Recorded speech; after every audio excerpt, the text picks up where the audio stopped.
boyfriend likes my girlfriend, and I cry in vain. Please help me in my agony.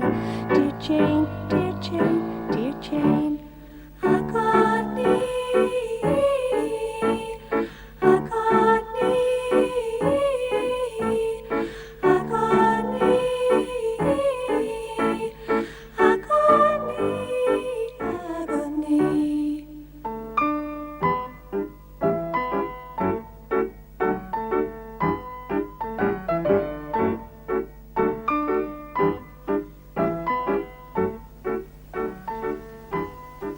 Keeping busy, are you? Busy. This is the worst time of year for Agony aunts. And their husbands. Yeah, everybody's just come back from holiday, and surprise, surprise, the Mediterranean moonlight had two faces. That nice guy they gave themselves to never wrote to say thank you.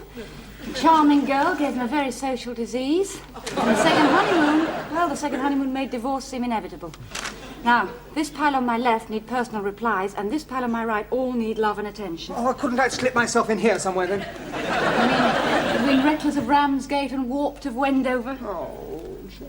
I'm sorry. Look, you've taken these damn letters to bed with you every day for the last week. I've a good mind to cite them as the correspondence in our divorce. When is it, White? Laurence, I've got a deadline. Look, when I wanted to make love, I couldn't. And now I can, you won't. I'm not on tap, you know. I'm not draft Jane, Guinness look, I or tried to something. broaden our relationship, but you closed the door on our open marriage. Open, if it wasn't for you and Faith Fuchs Wheeler, I wouldn't be so far behind with my letters. Jane, it's been 6 days Well, now. this is the 7th day. Rest. I'm desperate. Darling, it's not that I'm not in the mood, it's just I'm so busy. I can't go from pain to pleasure so fast. We could make the transition slowly, huh? Oh. Bit by bit, inch by inch. Oh, God, I'll give you 24 hours to stop doing that. Wait a moment. Where are you going? I just remembered I've got some champagne in the fridge. It's very dry. It's almost waterproof. Yeah, we can drink it from my slipper. I'll even take the phone off the hook. Oh, damn. Operator, what number have you dialed? Jane? Would you kindly replace your receiver, please? You have a cross line. Jane, I'd know your voice anywhere. Well, what better person to know whether I'm in or not than me? I'm not in, Michael. Rob's walked out on me. What? He's packed his bags and left. I think I'm going to freeze. No, you're not. No, you're not. Now tell me what happened. Why did he leave? I don't know. All I did was tell him I never wanted to see him again, and he left. How strange. Jane, I know this sounds melodramatic, but I've got to do something. My hands are shaking, my heart's pounding. I can hardly breathe, and I'm covered in sweat. You sound just like my mother. Please be serious. I don't know what's happening to me. I'll tell you what's happening to you. You are panicking. Now just relax, simmer down, calm down. All right. I'm calm. You what? I'm calm. Fine. Well, why don't you take a Valium? I've already taken a Valium. Well, they're quite low dosage. Take another. I've taken another. Michael, how many have you taken? Jane, please. I'm desperate. Can't you come round just for 5 minutes? No, I can't come over. No, I can't come over, Michael. I'm on my way.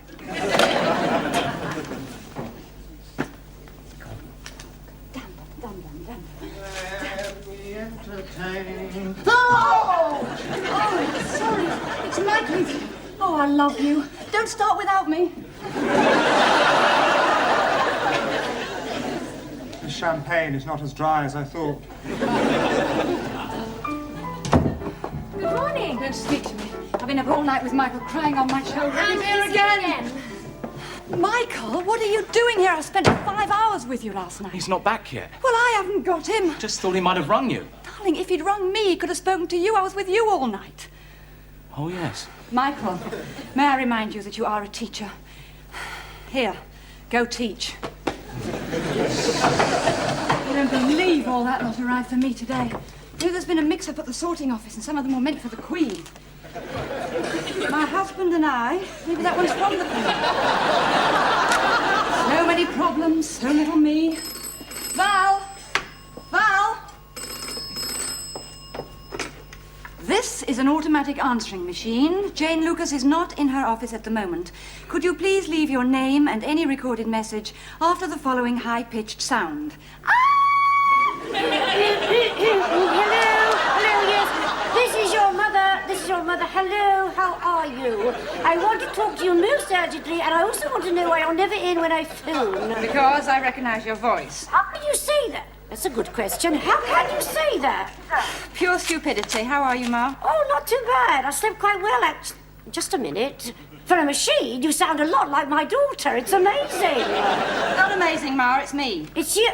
Jane? Hello, Jane. Is that you? Can you hear me? Yes. You don't have to yell. I'm not a machine. I thought you sounded like my daughter. You sound exactly like my mother. Oh, thank you. How are you and Laurence? Fine. Yes, that's what I thought. Ma. Listen, Jane, You're married, Laurence. I didn't complain. but you don't sound happy. You don't even sound as though you enjoy being miserable. Which is what marriage is all about. I'm Mother, the marriage guidance counsellor. Jane, I was married for a long time, and if your father wasn't dead, I still would be. What have you rung me for? I need an excuse to ring my own daughter. That's when I'm as busy as... Jane, I Tell you something, your machine is much nicer than you. At least it doesn't answer me back.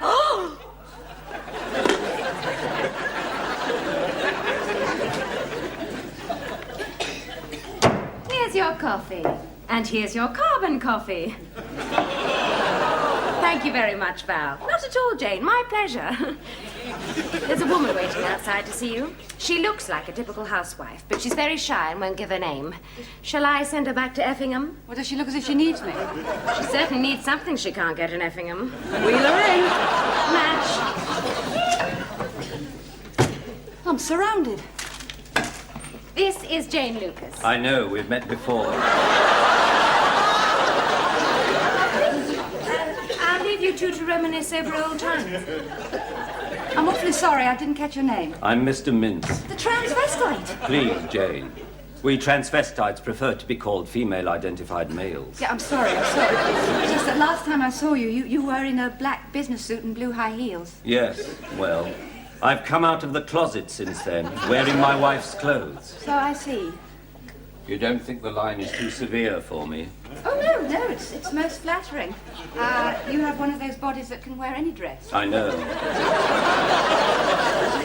May I make myself comfortable? Oh, please. I do have to let my head breathe once in a while. Do sit down. So, your wife understands, does she? Since I've come out, we've actually become closer, like sisters. She's happy because we wear the same size and can swap. I think it's wonderful. Do you know, yours is the first successful marriage I've heard about all week. Tell me, what brings you to see me? Can you keep a secret? Oh, absolutely. I'm really a woman. How can you tell? Well, let me put it this way. I have the body of a man, but the mind of a woman. Best of both worlds. Not at all. It's very confusing. I want to put them together in one package. I've decided I want a sex change as soon as possible. Oh, not really. I've heard about a wonderful doctor in Sweden who will do the operation on the spot. On the spot. Well, what does your wife think? She doesn't know. I thought I'd surprise her. I'm sure she'll be surprised. You don't think you're being a little hasty? Why? It's a woman's prerogative to change her mind, so it should be a man's to change his sex. You said you'd do anything you could to help me. Well, I will. Will you lend me the cash? Mr. Mintz, now you must consider this operation very seriously. I mean, prospective transsexuals need at least 2 years professional counselling, not to mention female hormone injections and... Well, you can't just become a woman overnight. Why not? You did. Yes, but it isn't easy. Yes, it is. The operation only takes a few hours. Plus the trip on the ferry, they say it'll all be over in 8 days. It could take you 8 years to get used to it. Look, I'm already feminine in all but fixtures. Mr. Mintz. Next time you see me, I'll be Mrs. Mintz. Being a woman is not as much fun as it looks. Don't do it. You regret it. You did, didn't you, Emily? You were much happier when you were a prop forward for Hull Kingston Rovers.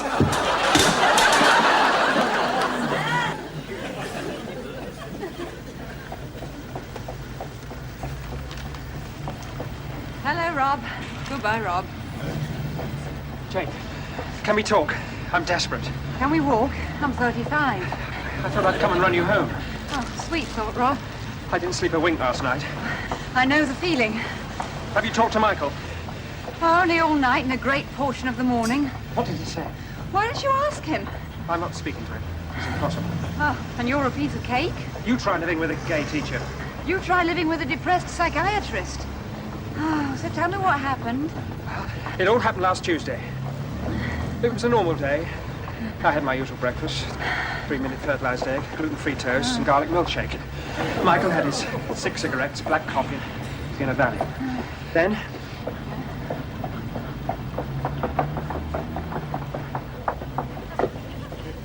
Oh, do you want some coffee? Is it instant? No, but it's very quick. Has anyone ever told you that instant coffee contains such body-destroying solvents as methylene chloride? No. Why don't you come and tell me about it over a nice cup of coffee? Here are Jane. Look, I'll go in and make the coffee while you think of a solution to my problems. Problems? Oh, my only problem is my feet. Oh. Hello, darling. Hello, darling. Tired? Oh, would you believe I've run all the way home from work? Hungry? I'm starving. I've Rob came... cooked. You've cooked? Especially for you, my pigeon. Coo. Now, we start with a little marquis de salade, followed by hot curry and cold kumquats, and then we have the passion fruit whip. I'm overwhelmed. Could we possibly set another place? Laurence? No. No. No!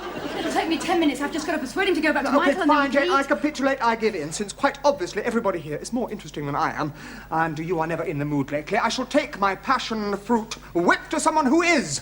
Who? Faith. Hallelujah! She, Jane, is still hankering after my body, so I might just reward her persistence, if you don't mind. I think I'd better go. No, please, Rob, stay. Eat my food. No, I'm not hungry, Yes, Laurence. well, I'm not staying. Well, go if you're that desperate. All right, then, Jane, I am back on the open market. The sale of the century. You stay, Laurence. No, you stay, Robert. Your need is much greater than mine. No, your need is I'll tell you greater. what. Go on, cut me in half. Take which half you want. Yes, well, knowing my luck lately, I'll get the half that talks. No, that's the half that All right. You both stay. You stay and comfort each other. I have had it. Up to... here. I'm sorry, Laurence. That was my fault. No.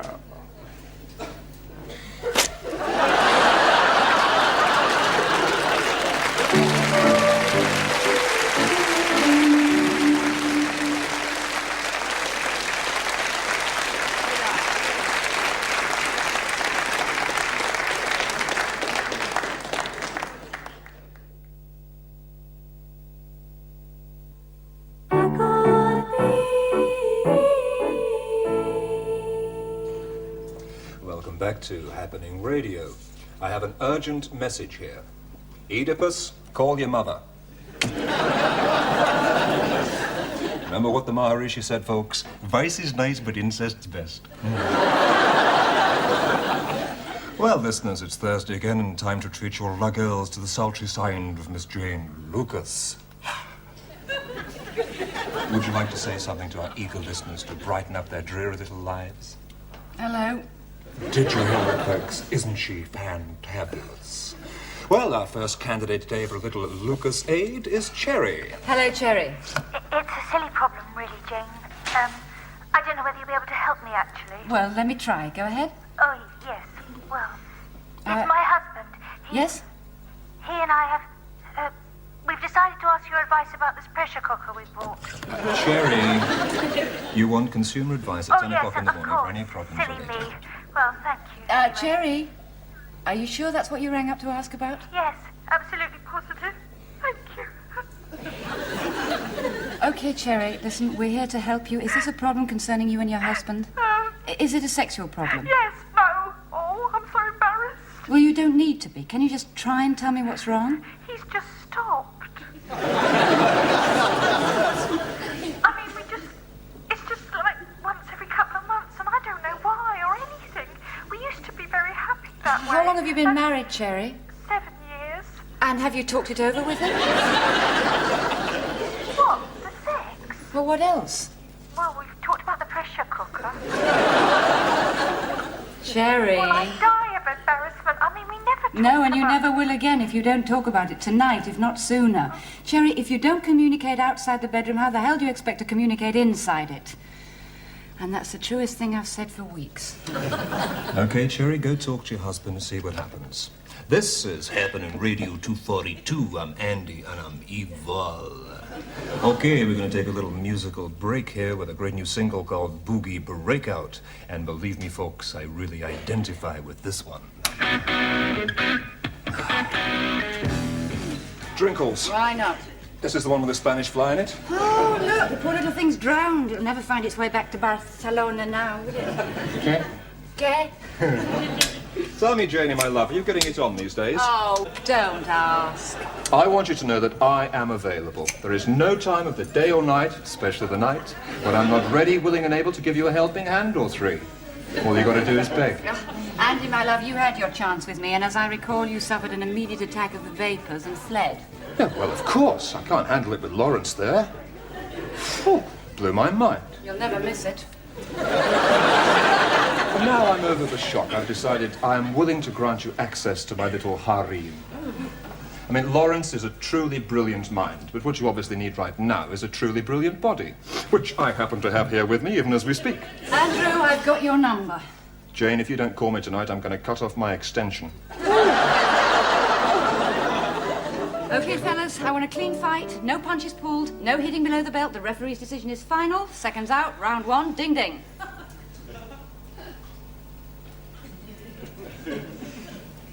Well, that was a pretty exciting round, action-packed. Both men really slung it out. Now I wonder if we can keep up this incredible pace in round two. Ding ding. Michael. Rob. Referee intervenes. Rob, why did you leave him? He said he never wanted to see me again. He knew I didn't mean it. Foul. Don't tell me, tell him. It was only a figure of speech. I didn't mean it literally. Don't treat me like a kid. I am not one of your pupils. No, I don't teach infants. Who the hell do you think you are? Well, at least I don't think I'm macho of the day. Break. Why don't you two try telling each other what the problem really is? Well, first I'll take a Valium. Oh, and I'll take a vitamin C. And I'll take a ringside seat. You're never in. You're always out. Well, you're out jogging 25 hours a day. I keep thinking you're going to jog off with someone else and not come back. If I had all the affairs you accuse me of, I'd be in intensive care. And what is there to run home to anyway? You're always off at some gay liberation meeting, saving the world from the heterosexual menace. Listen, let me get this straight. Sorry, did I say straight? I mean, let me get this clear. You, Rob, are leaving him because you never see him anymore. Well, I wonder what you're looking for at the Gay Plumbers Union. Or the League of Gay Construction Workers. Wait a minute. Or the Gay Policeman's Club. You've got Break! End of round two. Listen, it's not the running around or the gay get-togethers that's the problem. What you're trying to say, Michael, is you're afraid Rob doesn't love you anymore. Am I? Aren't you? Well, yes, I suppose I am. He knows I love him. Foul. Tell him, not me. You know I love you, you bird! Oh, no. As a matter of fact, I didn't. You stopped talking to me. You stopped listening. Listen to this. I love you. Me too. Break. Break. Break! I declare this bout a draw. Has anyone got a hug for the ref? Thanks, Rev. Oh, I gotta go home now for the big fight. Oh, and another letter. God, even Laurence is using me like a postbox these days. Dear Jane, I am not home. True. I've gone to make a house call to see Faith. Maybe back very, very late and didn't want you to worry. Oh, what a sweet little man. I must remember to put bromide in his Bovril. Instant help, sunshine and showers. We are open 24 hours. Can I help you? This is Swedish operator calling you from Sweden. Oh, Excuse you very much, but are you Jane Lucas? absolutely. Go ahead, caller. Jane. Mr. Mintz. Mr. Mintz. Jane, I was a failure as a man, and now I'm a failure as a woman, too. Have you had the operation? No, I'm still a man. Listen, it could be worse. But I don't want to be a man. Oh, what happened? Oh, that male doctor wouldn't let me put the sex change on my wife's access card.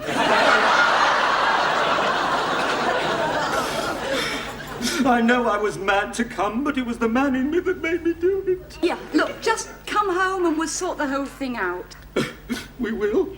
We will. We'll sit down and have a nice heart-to-heart about it. Oh, Jane, you're so wonderful. You almost make me want to be a man again. No, I didn't mean that. Oh, no, I know. Listen, I'll see you soon. Okay, bye, Jane. Bye.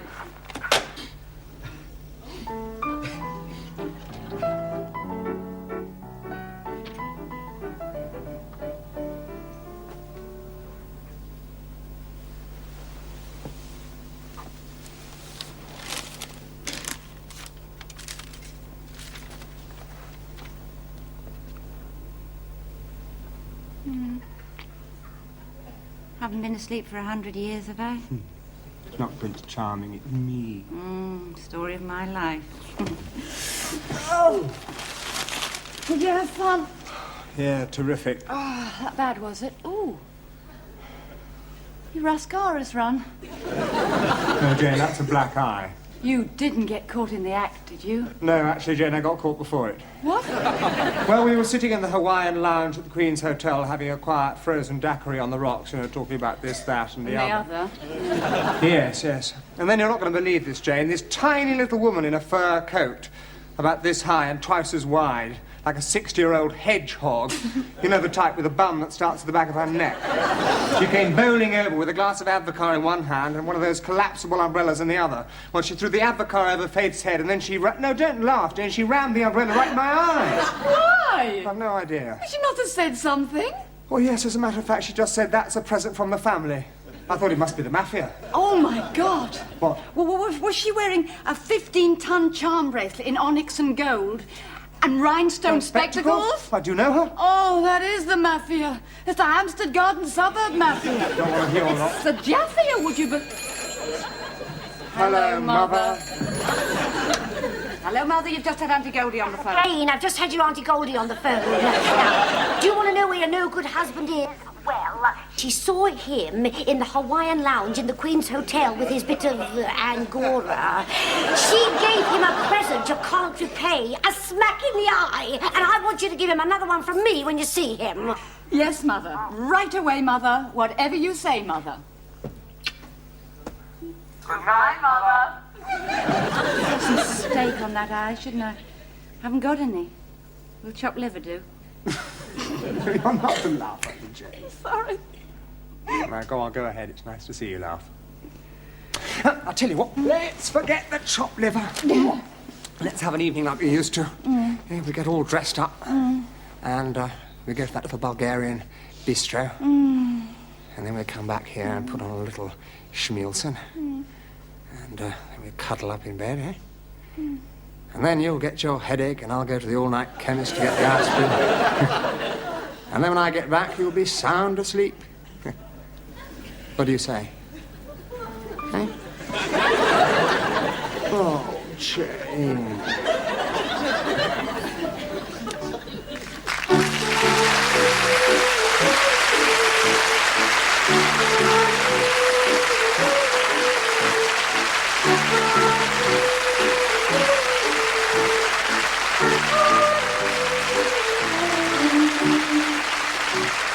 I've always watched you through the more than 16 stone. And very, very smaller than the children. Our husbands always black, it's hardly even so. Please help me in my agony. Jane, Jane, Jane, Jane, Jane, Jane, Jane, Jane.